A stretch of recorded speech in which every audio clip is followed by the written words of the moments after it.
There's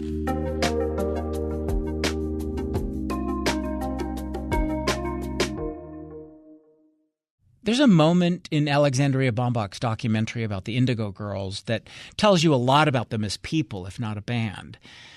The Indigo Girls, if you don't know, though you probably do, is a folk rock duo, or at least they're labeled as a folk rock duo. And it's Amy Ray and Emily Saliers. They've been together for more than 40 years now. And you can see in the film how they've had to wrestle with not just remarkable fame and popularity that they weren't always sure they wanted, but also being a cultural cliche or punchline, the impression that their music is overly earnest or precious. Amy and Emily are pretty introspective about all of this and about their music and their lives, and they resist being too self-centered in their work. And the moment in the film is early in the story. Amy was in college in Nashville, and she wrote this song that has this white-hot intensity to it. It's called Blood and Fire. Here's the director, Alexandria Bombach. And it was a difficult time for Amy because she didn't feel connected in Nashville to a community and was going through a lot of internalized homophobia because she was, facing a lot of homophobia. And I was very lonely and depressed. I was having trouble in my relationship because it was so pressured by just us being gay, and she couldn't really come to terms with the gayness, and I could, and there was so much shame around it. That was like the discovery of shame. I hated my body. I hated myself. It was just a self-loathing time.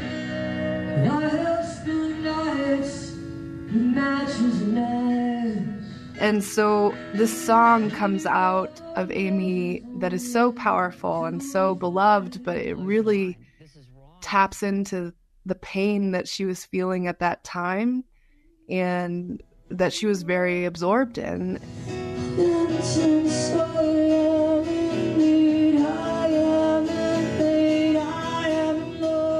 And, it was a song that I hadn't really explored that much in, listening to their music before making this film, and really fell in love with it. Not if I hear too much for these restless songs to old, and my nights of desire and calling me back to your fold. And I'm calling you from 10,000 miles away. Won't you wet my fire?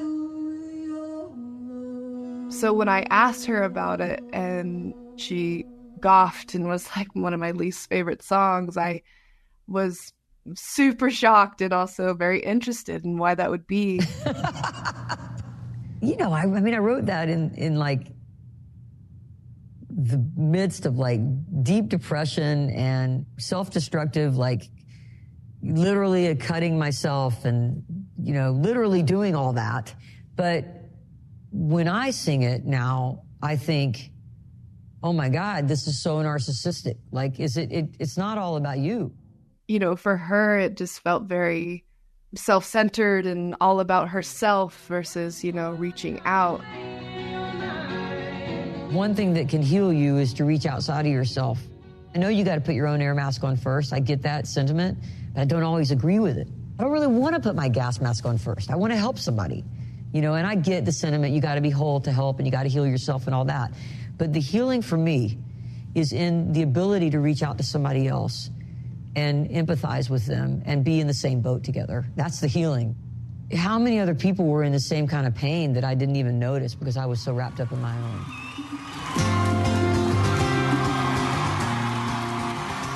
It's very indicative of, how Amy goes about the world right now and wants to be in the world is by reaching out and not making things about herself. So there's an embarrassment of this past self in the song that she wrote, but there's still true feelings that she has of, that pain and passion and anger and all things that still live inside of her.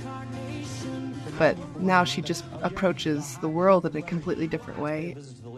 And I thought it was an interesting look into, you know, the process of writing a song and how your process changes over time.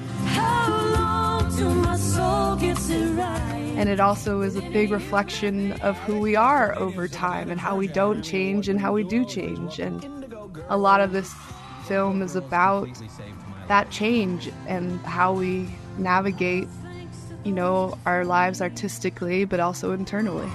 That's all I've got to say.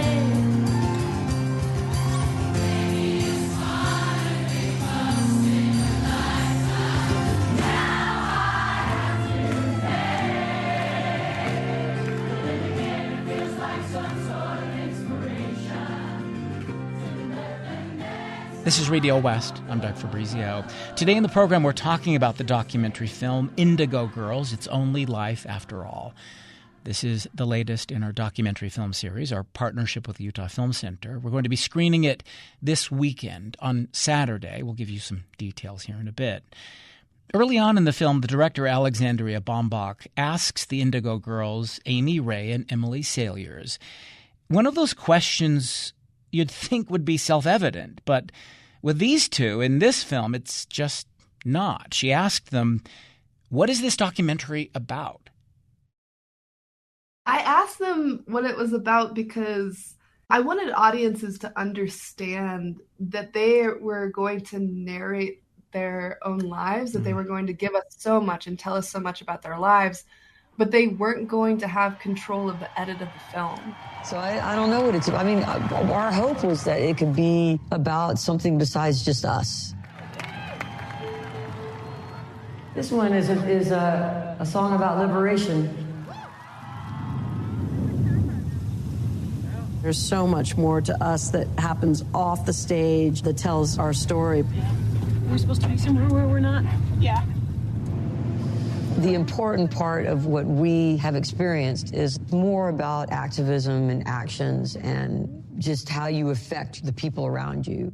And So they that's why were very context is trusting important. and gave me full control over it all. And so I wanted them to be like, we're going to tell you all this stuff, but we don't know what the film's about, you know, and we're trusting you to put it together. And I think that trust comes up multiple times in the film in subtle ways. The film opens with a photographer they're working with, and they just trust Jeremy to do what he does. And the film ends with a makeup artist, and Emily even says, I trust you.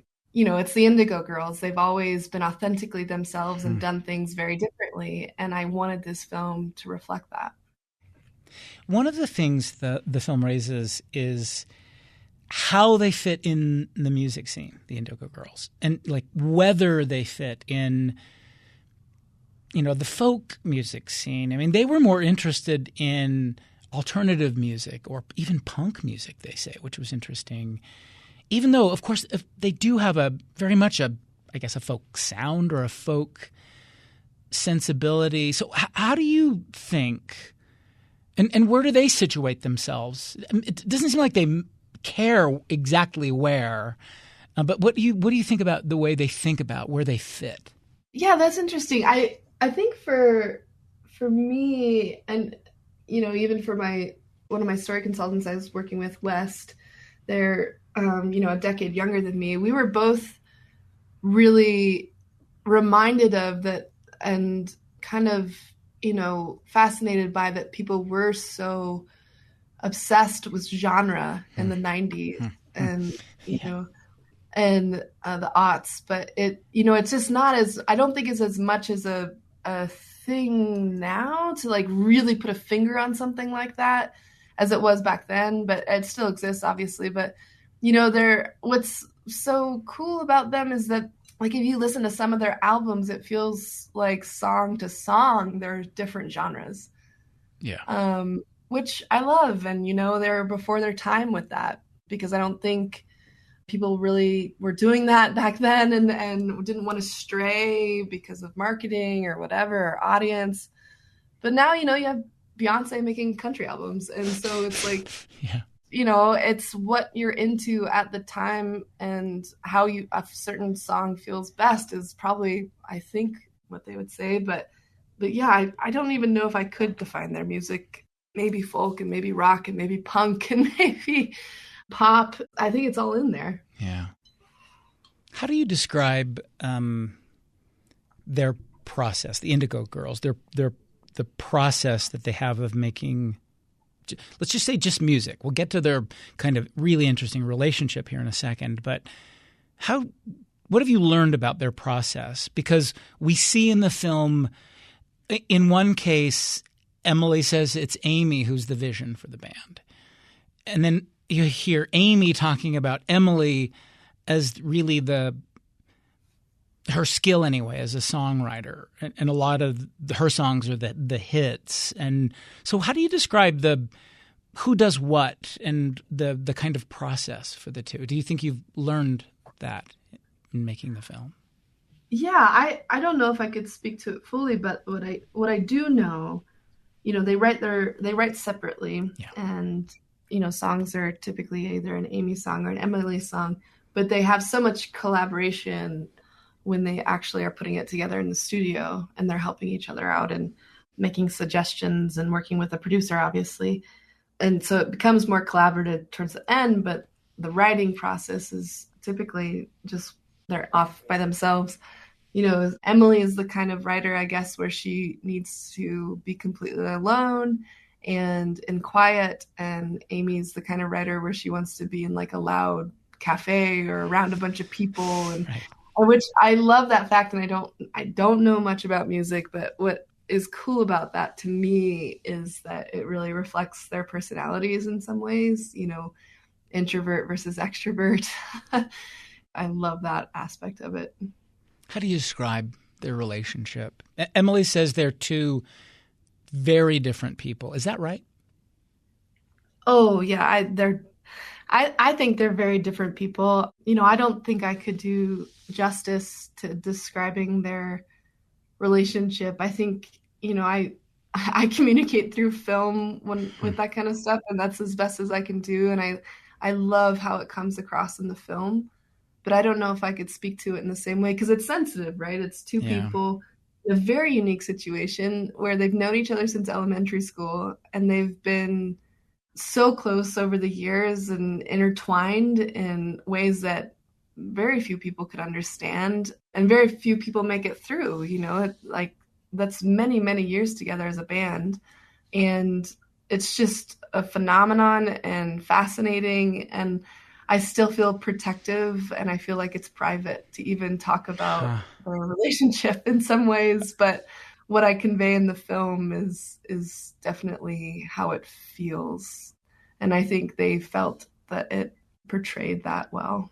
Well, let me ask the question a better way then, because I think that's right. Like, how can you answer that question? Let me ask you then the way the relationship is conveyed in the film, what you noticed with the way they we learn about when they meet, they sort of connect in Atlanta, and they're friends, and there's this obsession that they talk about in the part of the film where they address the question of whether they're together in a relationship or whether they dated. Why do you think that people think that you're dating or have dated each other? Probably just because we're two queer women, and of course we must have dated each other. No, we've never dated. We've never wanted to date. There's never been an inkling. It's like a chemical compound that won't compound. We're both gay. And the film gets at this, so I won't ask you to just speculate on their personal feelings, but it does seem like when they're talking in the film, like when you hear clips from their rehearsal tapes in high school, which we hear, which is awesome. Emily writes a song for Amy. Amy says that she was blinded by her love for Emily. Like, what do you figure they were getting at there? What are they expressing there? You know what I mean? Yeah, I mean, I relate to that in such a big way. I think what they're expressing is queer platonic love. And I definitely have that in friendships, and where you have this deep love, but it's completely platonic and driven sometimes by a passion like music, which is also a love in your life. And I wanted to address early that they had never dated because when I started making the film and, people ask you, oh, what are you working on next? And I'm like, I'm making a film about the Indigo Girls. It was always the first question. Yeah. Huh. Like, did they ever date? And I didn't even think about that because I don't know why, but I never thought that about them. But yeah, it's also just like a thing that people think about lesbians, that of course they dated each other. And I love addressing that fully with Amy and Emily in the film and like what that means. And they laugh about it. And it's a funny part of the film, but also kind of like, yeah, what is that like immediate assumption? But their relationship, I think, is such a big part of what the film explores. And I think it is a chosen family, queer, platonic romance that evolves over time and shifts and changes and has deep impacts on their lives. So yeah, I've been really grateful that a lot of queer people especially really relate with that kind of friendship and the way that story's told. Emily says Amy is at the center of me. Mm-hmm. I mean, you can imagine how big of a role they've both played in each other's lives. And like, you have this other person that looms so large, and everything you've ever done, you compare yourself to the other one. Yeah. And there's so much beauty and strength to that and hard things to that as well. And it all comes to a head at the end of the film, and I won't give it away. But yeah, that is one thing that Emily really reflects on. And it was really interesting showing the film to them. The first times they were kind of just processing it at first, but when they saw it again at Sundance, Emily had the reflection that, it made her love Amy even more. I think films are very interesting, and making a film about someone is just such a bizarre thing to do to someone's life, because you're encapsulating their story and then showing it back to them. I was really grateful and blown away that, Emily's reaction was like, seeing that all put together, it just makes me love her even more. That's Alexandria Bombach talking about their film Indigo Girls, It's Only Life After All. This is the latest in our Through the Lens series. We're going to be screening it on Saturday night at the Rose Wagner Performing Arts Center. You can get details on our website, radiowest.org. We'll take a break, come back in a moment. You're listening to Radio West.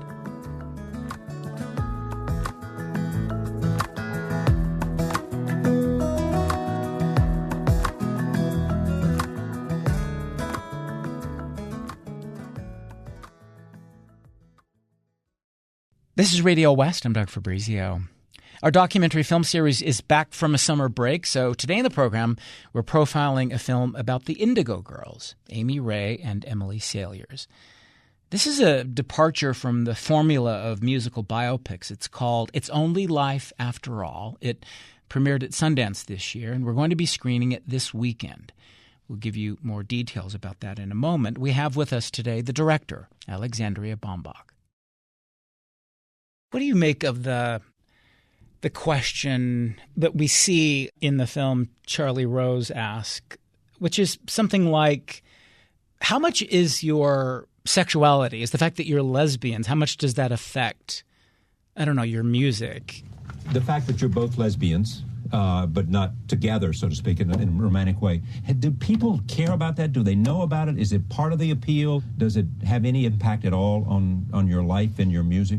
Yeah, it does. I mean, the impact has changed through time, how it impacts us, but we get... What do you make of that question? Because one of the things I did wonder, like, how much of their work, how much of it is, a queer thing? How much of it is just a kind of creative chemistry? What do you make of that, I guess, that question?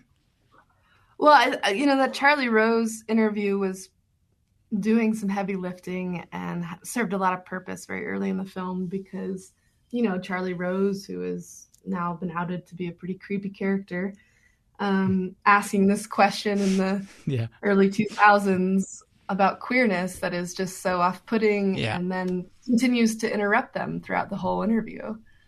And then Amy lands it with it's also sexism and it's also the fact that we're activists. Women who are outspoken and sort of earnest for rock critics, that's a hard one. They can't get their head around it. They can understand Rage Against the Machine, but they don't understand the Indigo Girls.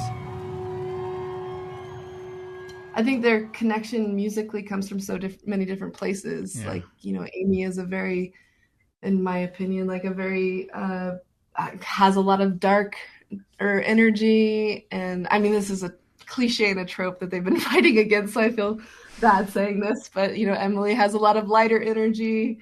They are just very opposite from each other, and that harmony exists for a reason.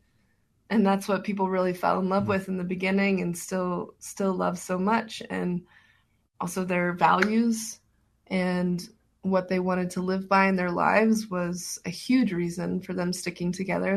The many, many years of activism work that they've done. Yeah. And that being such a driving force of so many of the songs too.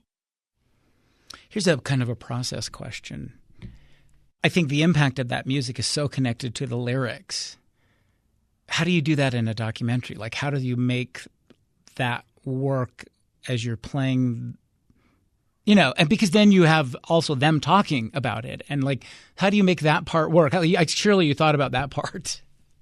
Oh yeah. I mean, you're tapping into the reason I would like cry myself to sleep at night. It was like, it was probably one of the hardest parts of this was the lyrics. And it was like a total puzzle to solve where the lyrics mean stuff, but they're also talking. And I can't make this film 5 hours long as much as I don't even think the fans would care if it was. But, it was a struggle to figure out that balance. And I decided that what was more important is that people heard from them and they were inspired to listen to the music afterwards, which I think is maybe a hot take as far as music biopics go. And I didn't want to get into process. And, there's other music biopics that do that and, explain in didactic and lengthy detail how every song is written or how every album came about. And I just, ultimately I had to make a movie that I liked, and I don't like those other movies. So I wanted to hear from them ultimately, which is really cool because people have like when we were doing theatrical or film festivals, or I've heard it even when people are watching this film on Netflix now, that they'll have big dance in their living room parties or actual parties where people will have listening parties. And so that is happening outside of the medium of film, which I think was kind of the goal. So we learn in the film, these really deeper things about their characters. And I wanted to ask you about a few of these. I wanted to start with Amy. There's this moment where they're playing. It's a rehearsal or something, maybe a video that they're shooting or something. They're being filmed, and a string breaks on Amy's guitar. Feathered arms and a key to heaven's gate.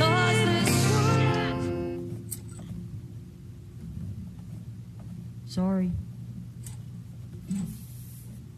My default, unfortunately, has been anger or distrust. You kind of explore this sense of anger that she has and this sense of distrust. Will you talk a little bit about that part of the story? In interviewing Amy and talking with Amy over the, months of filming her, it came up a couple times outside of the interview that, she definitely had a temper and still struggles with it internally, but is nowhere near that anymore. And I was just very interested. I didn't want this film to just be the, polished, because that's not them, this polished film about their lives or just puff piece.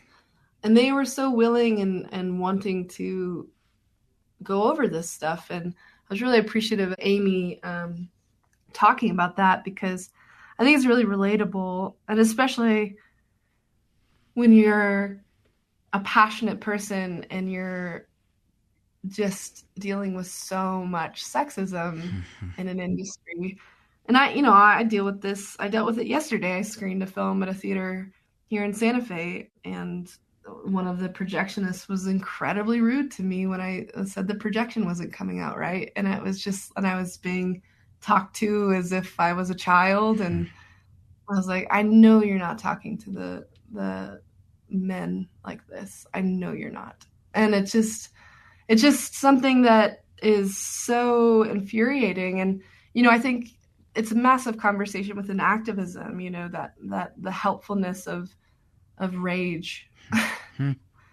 against oppression. And what I love about that scene is, we see Amy have this temper tantrum, but then we also see Emily connect in another interview that it's hard for her to speak out sometimes, and that she's really grateful for Amy for helping her with that. And I feel that with my friends. I am not conflict averse. I am very willing to stand up and speak, and sometimes that makes me feel ridiculous and like I'm too much or something like that. But really, I think there's just a lot of reasons why that can be very helpful for others around you, is having that passion inside. But it definitely needs to be just controlled, I think, and figured out. Maybe not controlled, but figured out, because you can be a little shit in your young years, and I think Amy would agree with that. Yeah. Well, you mentioned that sort of how Emily is different in that way, and that's the other sort of character study I wanted to ask you about. She admits, look, we went into this to be, musicians, rock stars, I guess. And even though she said, I chose this career, I don't like being observed. And this comes up in the question of that they asked themselves early in their career, should we come out publicly? And Emily wasn't willing to necessarily talk about it, be public about this at first. Talk about this part of Emily's character that we learn in the film. Yeah, I'm exploring that with her in an interview and in the film, because it's still, something that is talked about and debated within the queer community. I mean, at that point, when they came out, this was a time when Elton John was saying that he was bi. Yeah. Ellen wouldn't have come out for another 10 years. Yeah. This was early days, and there were a lot of people who were being outed, like famous people who were being outed, and which is so abrasive. I don't know. It can be very awful to do to someone. But it's just different times and different strategies and frustrations and that rage, of oppression. But, Emily didn't really get into this with the full understanding of, becoming, although she enjoyed so much of it and was joyful, I think there was a really difficult part of the intrusiveness into her life that just was not something that she could handle well, and ends up having a big impact on her later in the film that you see. But,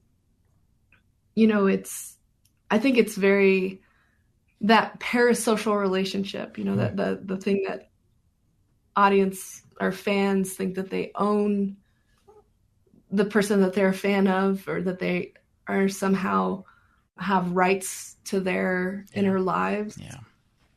Chapel Roan is really talking a lot about this now, and I think very bravely. And, that's, we've gone over what we did to Britney Spears. We've gone over what happens to Amy Winehouse and Whitney Houston, and the pressure and the erasure of queerness in those pressures. It was, Emily resisted, but I wish this would have come across she resisted in comparison with Amy, but, you know, in comparison with society at that time, it was incredibly brave. Yeah. Incredibly brave. You know, talk about comparison again. It was hard to convey all of that without, and this was the hard part. You know, I didn't have an interview with Elton John talking about this, or he would have just stated it clearly, maybe. But I was working within the constraints of the form of just having them tell their own stories. And, you know, at the time it was incredible that they came out. And I think Emily, after experiencing a violent attack for being queer in a bar when she was young, around that time, I think it just stilled her for the importance of it all. But it was just so much fear, and which was incredibly valid. I think an important part of the film raises this issue of self-homophobia.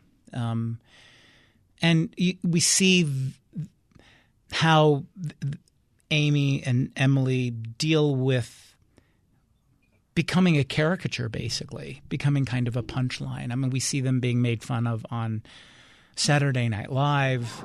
And the amount of time it took to do that introduction, 1,000 women were emotionally assaulted by their spouse or domestic partner.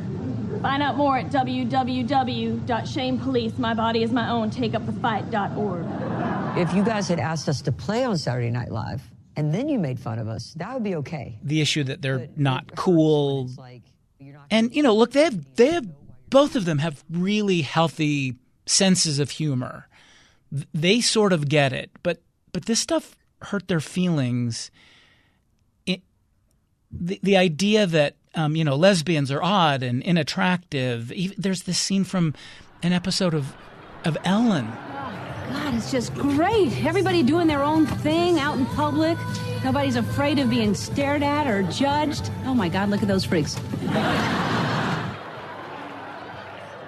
Say something about this part. Yeah, you know, well, pulling back, when I said when I was catching up with people and be like, what do you next? And I would say the Indigo Girls, I would get one of two reactions. One with either, oh my God, I love the Indigo Girls, or like kind of a snicker and being like, oh, I don't like their music, or like, I don't like their music, I don't know anything about them, but kind of a laugh. Yeah. And I'm like, do you know where that comes from? And that because they were kind of put into this weird world of being made fun of. And it wasn't just because they were queer, because, you know, Ellen was, I mean, she also had a difficult time, her show being canceled and all those things, but there was a certain, like Melissa Etheridge, there was a certain way you could be queer. And, you know, it's even happening today too, with like, you know, there's a certain way that you could be gender nonconforming. There's a certain way that you can present as a queer person in the music industry, like Brandi Carlile. And, but they were also, you know, not hyper feminine or and there was, you know, a lot of pushback of them being activists. It was not cool to be an activist. And that was the majority of what they were made fun of for on Saturday Night Live. But in the film, you know, I really wanted to take this into consideration, people's assumptions and preconceived notions of who they were, because we were coming in with a lot. Yeah. You know, it wasn't making a film about like the Sparks Brothers or something. There was a lot of people's background information in their heads of what they knew about the Indigo Girls. And so I started the film with a lot of humor, and then where they are the ones making you laugh.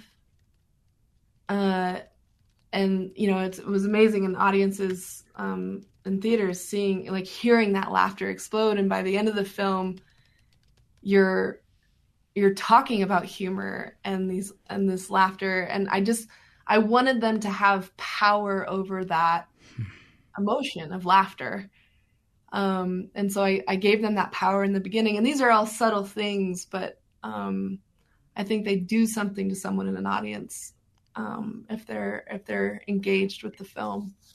And that I think that whole time period, is the same time period of Britney Spears, is the same time period where it was just, I was in high school. It was not a great time for feminism or queerness or activism, It was a big pendulum swing after the 90s. And I think we're dealing with a similar pendulum swing now. That's really scary. And so even though this is a story in the past that evolves, it's also something I want people to consider today, especially around gender queerness.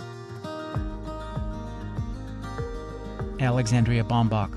We're talking about their film Indigo Girls, It's Only Life After All. This is the latest in our Through the Lens series with the Utah Film Center. We usually do these screenings on weeknights. This time, we're showing the film on Saturday as part of the Utah Queer Film Festival. We'll be at the Rose Wagner Performing Arts Center. You can get more details on our website, radiowest.org. We'll take another break. Come back in a moment. You're listening to Radio West.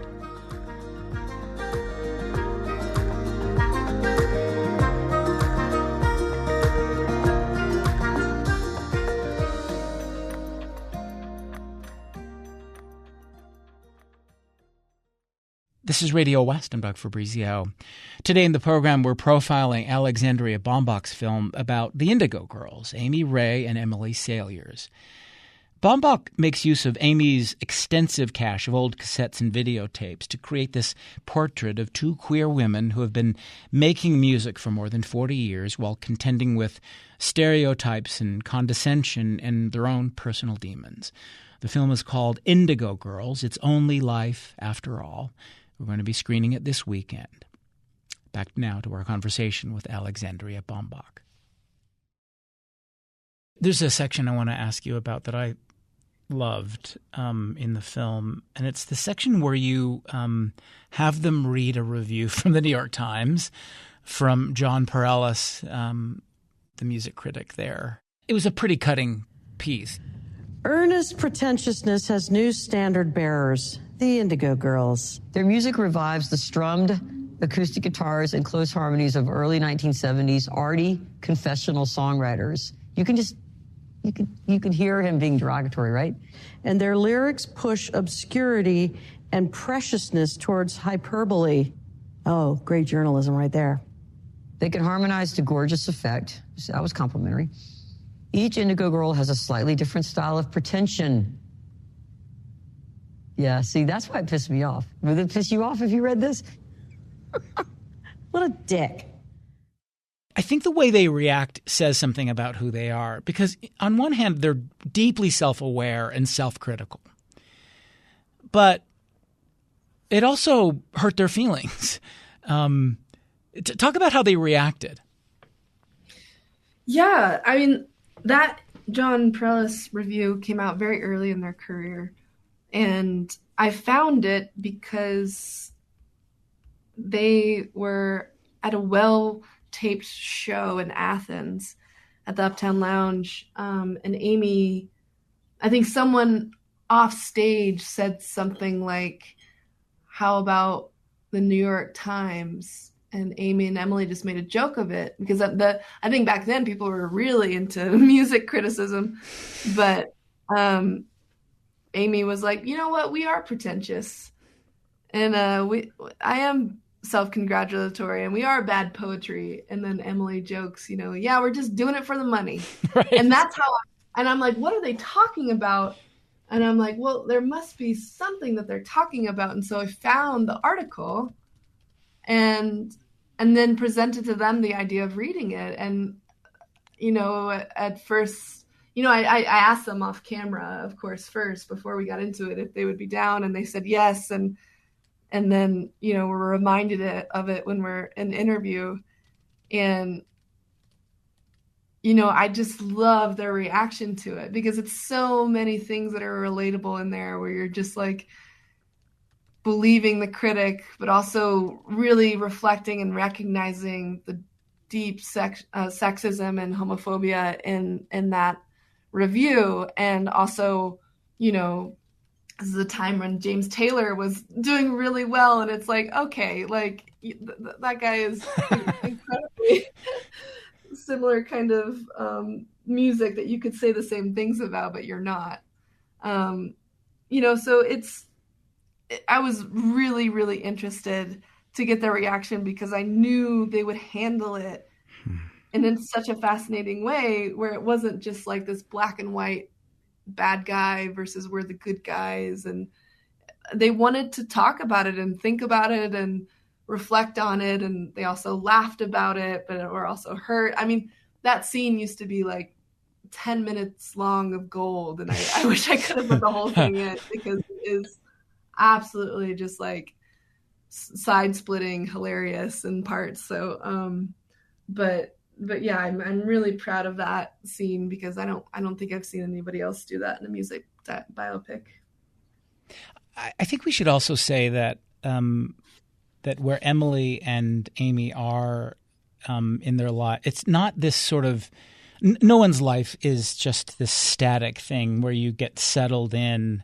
And one of the things that really seems kind of new and novel about the film is how they both talk about gender identity and sexuality in a much more nuanced and complicated way. Emily talks about how she only identified as queer over the last 5 years. Amy talks about gender dysphoria being, you know, split between male and female. Did you know this, or did this part surprise you? I found out both of these things while filming before the interview and wanted to talk to them about it. You know, Emily being attracted to men physically, but not romantically. I felt like that was such an important thing. And you know, these are queer icons and are people who helped, you know, a countless amount of people come out or be okay with their queerness. And so, but I didn't want to leave that in the past as like these lesbians from the early 90s. You know, they are still, you know, obviously still very prolific with their music, but they're still exploring these ideas and are the kind of people that really learn from the younger generations and want to know more. And their curiosity is really admirable. And their openness to exploring that, I think, is a really important thing for the queer community to take away, because not everybody is open to that in the queer community. There's a lot of fear for this change, and especially when it comes to gender, you know, and also biphobia and bi-erasure. You know, I don't think there would have been space for Emily in, you know, previous decades to say that she was bi. There definitely would not have been space for that. And I don't think there would have been space for Amy to come out as trans, you know, so, or gender nonconforming, you know, so, and they, you know, grapple with that and are curious and interested. And I wanted that to be in the film because we're not meeting them as like only these one identities from the past. I mean, these are evolving people. So it comes back to, you know, our lives and how we change over time, and they're still changing, and we're all capable of change and growth and coming closer and closer to ourselves. And they're in their, you know, now 60s. So it's an incredible part of the conversation that I really hold near and dear to my heart. What have you learned from them, just on a personal level? And how have you been influenced by meeting these two extraordinary people? Well, I feel very, you know, I'm also a very sensitive soul. And I think my films completely, every film I've made has completely changed my DNA. and completely changed who I am. And this film is no different. I admire so much about Amy and Emily, and these, themes and concepts and questions and scenes that I was editing over a 2-year period. It took a long time to make this film with all the archive and a pandemic and everything. But when you're sitting in a room for 8 hours a day, focusing on these ideas, you can't help but be shifted by them.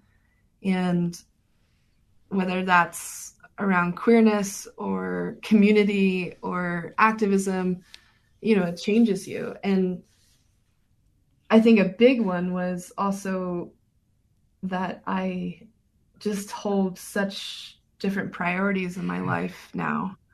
And, the theme, I would say that every film, you kind of typically have a thesis and an antithesis. And this film's antithesis was success is individualism. And so that every time there's like this individualism or what success is, like Amy's anger and, feeling like she's a rock star and that reaction, or, just coming away from community with Emily's alcoholism. But the thesis actually is being success is being in right relationship with yourself and your community. And that's really where the film comes to, where they're really showing that right relationship by the end during a pandemic where their priorities are very clear during a very heavy time in 2020. And, for me, I am a classic documentary filmmaker workaholic, and not having great boundaries and forgetting to take care of myself and my community. It's completely shifted my life. I am very intertwined with my community now, and took years of work to do that, and I'm way better right relationship with myself and my community. And I'm grateful to them, but also to just the process of the film of bringing all these things up and focusing on them and having conversations with my 2 story consultants, Wes and Natalie, and with my producer and best friend, Brock, about this film and just our life and how it reflects in our own lives, and just the beautiful conversations we were able to have. It's meant the world to me.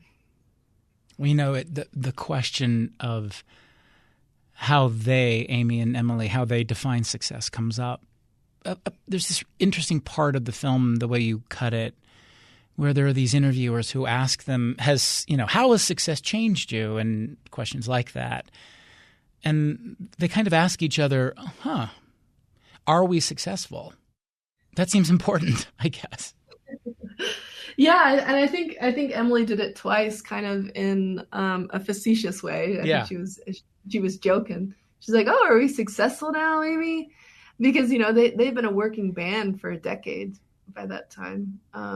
They had already been working in bars and everything for so long, and it was a massive difference when they got signed. But success, I put that stuff in the film because success for them is different than what you would think. I mean, if they had stuck to one genre, if they had dressed more feminine, if they had not come out as queer, would they have been more successful in the capitalist sense? Yeah.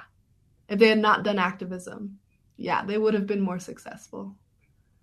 But they made choices to not do that, and they had consequences, but also it's like, I don't think they really had a choice, because they are 2 people that really are authentic to who they are, and that's just the way that they're going to be. And I think people relate to that in the music and really admire that. So it's a wonderful thing to look at as a musician, but also as an artist, and what you're doing with your life and what choices you're making with your work.